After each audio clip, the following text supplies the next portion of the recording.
Hello, this is Dr. Esmacher, and today we're going to be talking about the 1890s, in particular, focusing on the plight of the working class and the attempts early on uh, in the time period, sort of in between the Gilded Age and the Progressive Era, to try to institute reforms. So, we're going to be talking a lot today about the issue of poverty, about early attempts at reforming American society to address the issue of poverty. We're talking about labor unions and their struggle for more workers' rights against capitalist industries. And then we're going to conclude by talking a little bit about increasing levels of violence leveled at workers in labor disputes and how that bleeds into politics of the American working class. So, poverty was a problem for the United States throughout the Gilded Age. While we mentioned in our discussion of the Gilded Age that there were a lot of people who became exceedingly wealthy, the vast majority of Americans, and indeed pretty much all of the working class of Americans, struggled with poverty. There's a growing gap between those who have a lot of money and those who don't throughout the Gilded Age. And there is a question over how stable is American society when you have this huge gap between the rich and the poor. In particular, one discussion point for Americans was whether our traditional conception of equality of opportunity was now broken. So, throughout the United States history, we in American society like to talk about the idea of the American dream, which is tied to what we call equality of opportunity. So, equality of opportunity traditionally meant that anyone, regardless of where they were born, what social class they were in, their working or life situation, through hard work and determination, could improve themselves both in social status and economic status. The question was whether that was really realistic anymore. Certainly, there are many notable examples of American history of people who worked their way from nothing to increasing wealth and fame. Andrew Carnegie and John D. Rockefeller being two prominent examples of Gilded Age industrialists who had started with nothing. But increasingly, if you were a member of the working class, it was very difficult to get out of the working class. The industrial working class permanently lived around the poverty line. There were very few opportunities for them to succeed in work and get promoted. Because of the lack of workers' protections, any kind of disaster, such as an accident on the job, was very expensive. Generally, it's very expensive to be poor. Even today, when we talk about the cost of poverty, not only is it the fact that you can't enjoy the same sort of material comfort as those who are well off, but it also means putting off things until they get catastrophically bad and therefore more expensive to deal with. So this also talks about, can people realistically anymore get equality of opportunity? And the way we explain equality of opportunity in the United States is through the analogy of in a classroom, and I do this when I teach face-to-face classes, in a classroom, giving everybody the same opportunity to shoot a wadded up piece of paper into a trash can placed at the front of the room from where they're sitting. Now, the people in the front have better odds statistically because they're closer to that target. And it's not impossible for people from the back of the classroom to make that shot, but statistically, the odds are far greater stacked against them. So, people during the Gilded Age are worried that equality of opportunity increasingly doesn't necessarily mean hard work and determination to get there, but that the system is just stacked against you, that it's more about the people that you know, about the luck of a particular circumstances that you're in or the economy's in for you to be able to succeed. And Therefore, the social class that you're born into is more likely to be permanent. That it's very difficult for you to break out, to have mobility. So the thought process for equality of opportunity during the Gilded Age shifted from you can work hard to get ahead to you need to have business skill, access to money, and know the right people to be able to progress. There's also this notion of equality. Many people argued that the better model of equality, since equality of opportunity was increasingly difficult to attain, was equality of condition, therefore creating kind of a basic standard of living for all Americans.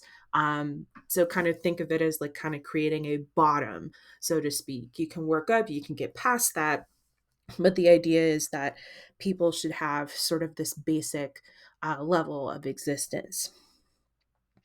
So, when we talk about the working classes, obviously you would imagine working class people are upset that it's more difficult for them to be able to break out of poverty. But at the same time, there's this fear of the potential power of the working class just by sheer numbers by those in the upper classes.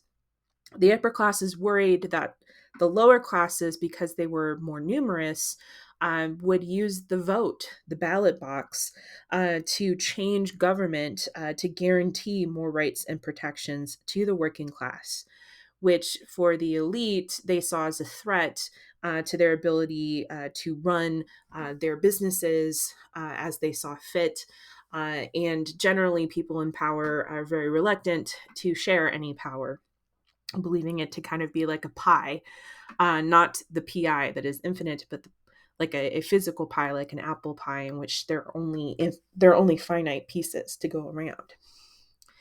So many people believing that there was a potential that voters in the working class could shift the government to be more hostile towards the elite, actually proposed changing the standards for voting to maybe even bring back property ownership requirements. And if this sounds weird to you, remember in the first part of American history, when the United States became a nation, an independent nation, that was the norm. The norm was you could not vote unless you owned a certain amount of property.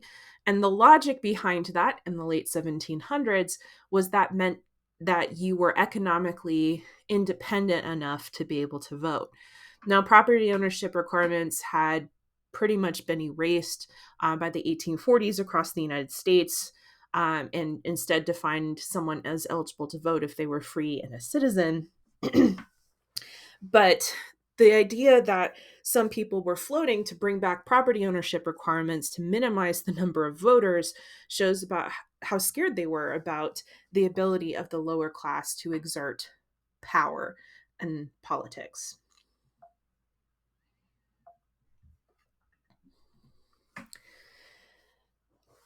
So, ideas about poverty, what caused poverty in particular, are driven in this time period by a concept we call social Darwinism. So, you may be familiar with Charles Darwin and his theory of evolution, which is introduced in his book published in 1859, The Origin of Species. Now, according to evolution, the idea is that the animals that best adapt to their environment are the ones that are likely to survive. So, survival of the fittest. Darwin, when he's talking about evolution, is talking about biology. He's not talking about human society, but Herbert Spencer, an English philosopher, applied Darwin's ideas to entire groups of people. Spencer, in what we call social Darwinism, argued that the survival of the fittest applied to entire societies, that entire groups of people were more successful and more evolved than other people, and thus had a better ability to survive. Now, internationally, Spencer's ideas are often used during this time period as a justification for imperialism, or European nations conquering and colonizing places in Asia and Africa and the Pacific. And Europeans told themselves that, well, social Darwinism explained why they were able to conquer these people because they were superior. They were more evolved than people in other parts of the world. In the United States, social Darwinism is applied less towards other groups of people and more towards social classes, and in particular, a way to explain poverty. So, people in the United States who believed in social Darwinism made the argument that poor people were poor because they were less evolved. They were less able to adapt to economic conditions, and those who did adapt well and evolve to economic conditions were the ones who were economically successful. So, because of that, social Darwinists opposed any kind of welfare or aid or charity to the lower classes, believing that that would mess with the natural process of social evolution. So, they said that would artificially sustain the poor who are unfit. Um, so kind of think of, if you've ever seen a version of Charles Dickens' The Christmas Carol, right? When Scrooge is asked to donate money to the local poorhouse, he says, well, let them starve and decrease the poor population, right? This is kind of the attitude of social Darwinism. You're not supposed to artificially intervene in the process of evolution. Social Darwinists also believed, they took that extension and they applied it to economics as well, and believed that same argument meant that the government shouldn't interfere and regulate big businesses or monopolies, arguing that those businesses had become so large, again, as a evolutionary survival strategy. When it comes to individual people, social Darwinism is also the basis of the idea of eugenics.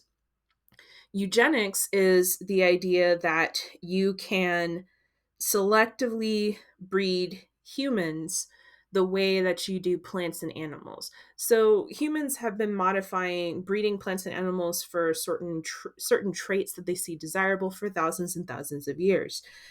Eugenics argued that this should apply to people as well, that you should only let people with desirable traits reproduce, therefore being a more fit example of a human being, and that on the flip side of that, you should actively discourage or prevent people with less desirable traits from having kids. In the United States, and we're going to talk more about this in a later session, in the United States, what this looks like is legislation to prevent people with certain physical and mental disabilities, or people belonging to certain social classes or minority groups from reproducing. And this is going to have a profound legacy on the United States during this time period. Now, when Americans are discussing the problem of poverty, which they see as potentially explosive, right? Because unhappy people are those most likely to engage in rebellion and revolution, right? To upset the existing social system. They did wrestle with this. Well, okay, evolution says we shouldn't really intervene with the issue of poverty, but then we're afraid that if we have too much poverty, that people will, rebel and overthrow the system. When discussing that, William Graham Sumner, who was a Yale professor, wrote a book called What Social Classes Owe Each Other in 1883. And the answer to the question posed in the title of his book was pretty much nothing. He believed that freedom in the United States should solely be identified as the ability for someone to be able to pursue property ownership, and that was it. He said social classes don't owe each other anything. Rich people don't owe anything to poor people. It's not the duty of government to do anything except for protect property rights. So, in other words, this is again very in line with social Darwinism. Let poor people be by themselves, be alone, don't do anything to address the issue of poverty.